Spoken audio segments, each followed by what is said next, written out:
Welcome to another episode of my bikepacking traveling from Punjab to Kerala. This episode is about my traveling in Odisha. This Vidyadhar Lakra, the first night that I entered in Odisha, they were kind enough to give me a place for pitching my tent. So आपके लिए बहुत धन्यवाद. आपने उड़ीसा के लिए हमें स्वागत कर लिया है. Thank you very much. Welcome. All right. Thanks to the boy Vijay and his friend for requesting the petrol station to allow me to stay along with them using my tent. As soon as I left the petrol station, I entered the Biju Expressway and I stopped for a breakfast.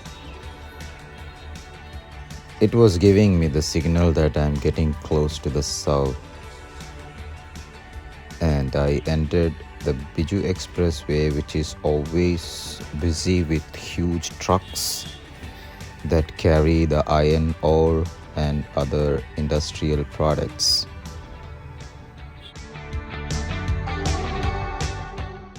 My destination is to reach Puri, that is famous for their neat and clean beaches, and also have a plan to enjoy some surfing experience. The roads were nice and both sides I had full of lush greenery. Even though I left Jharkhand, I could still feel some greeneries all around. I don't recommend this road for bicyclists, especially because of the reason that you don't find any tea shops or something for at least 30 to 40 kilometers. So you have to keep strong backup for your hydration. Also, this road is full of heavy trucks that can cause damage as well. So you should be extremely careful if you're planning to ride in this road. Biju Express Highway is beautiful, no doubt, but I don't think it's okay for the cyclists. Finally, I reached a place called Sambalpur and I explored the city for a day. It was really nice to see the people, and my disappointment from the first part of Odisha had gone once I got a chance to interact with the public over in this town.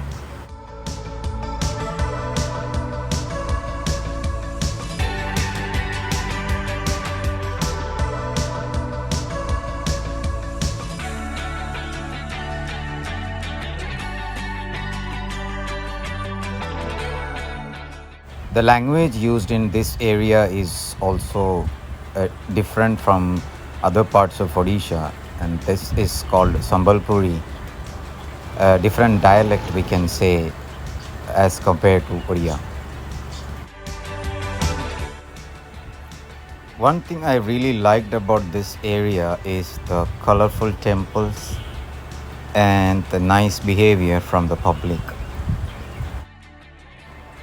Economically, it's quite easy to travel around Odisha as most of the things are affordable. Even a cup of tea costs you only 5 rupees, and that's sufficient for you to have a good relaxation.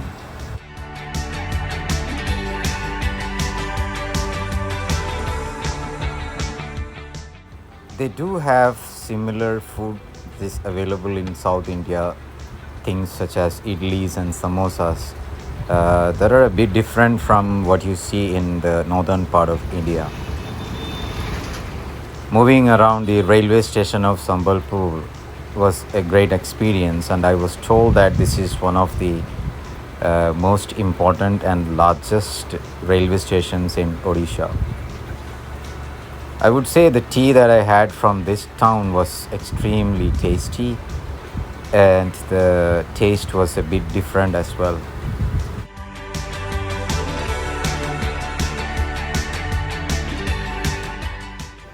From Sambalpur, I started moving towards Puri. That would take more than 250 kilometers ride, and one of the persons from Sambalpur gave me a shortcut instead of going through the main highway. He asked me to take the route that goes inside the villages. And I am thankful to him for directing me this way so that I was able to experience the real pulse of the state. I didn't spend much time in shooting with the people. Instead, I had a long way to go.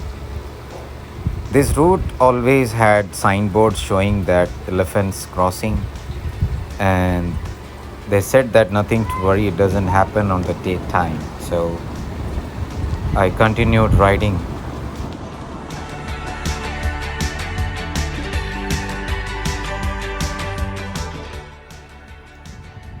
Being an industrialized part, there were several railway crosses on the way, and I had to stop frequently for giving way to the trains, especially the goods ones.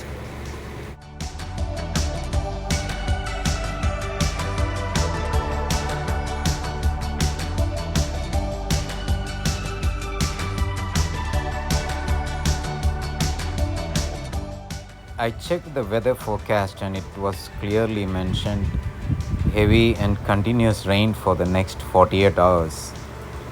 So it was compulsory for me to reach my destination. Therefore, I didn't stop anywhere, instead just kept on riding all the way until I reached the main highway after Bhubaneswar. Crossing the Mahanadi river was a great experience as the bridge was above 2 kilometers. As soon as I crossed that, it was easy for me to move further with some smaller bridges, and that was the time I was entering the premises of Puri, hardly another 40 to 50 kilometers. That took me quite close to my destination. I met a friend called Sonu who had been with me until I had my stay in Puri, and he took me all around the most important tourist destination in Puri, that is the Jagannath Temple. He showed me everything that is related to this temple by taking a walk around me, and I must say that he is the first and best friend that I got in Odisha. Visitors need to submit their Aadhaar card to get an appointment to go inside, which is impossible for me as only the orthodox followers of the Hindu ideology are allowed inside this temple.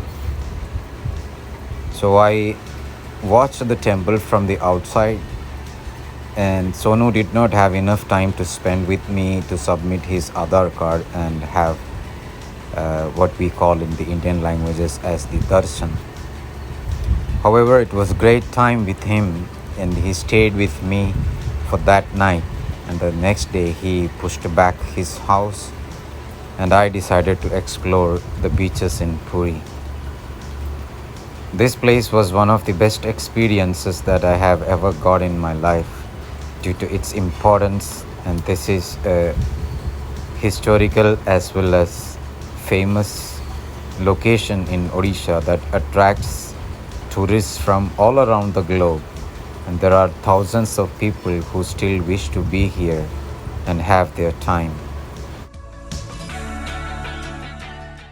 Similar to Bodh Gaya, this is also a World Heritage Center. Therefore, nobody is allowed to take a mobile phone inside, and if they find a mobile phone from you, you should imagine that that's gone forever. It's time to say good night. See you tomorrow with another life experience.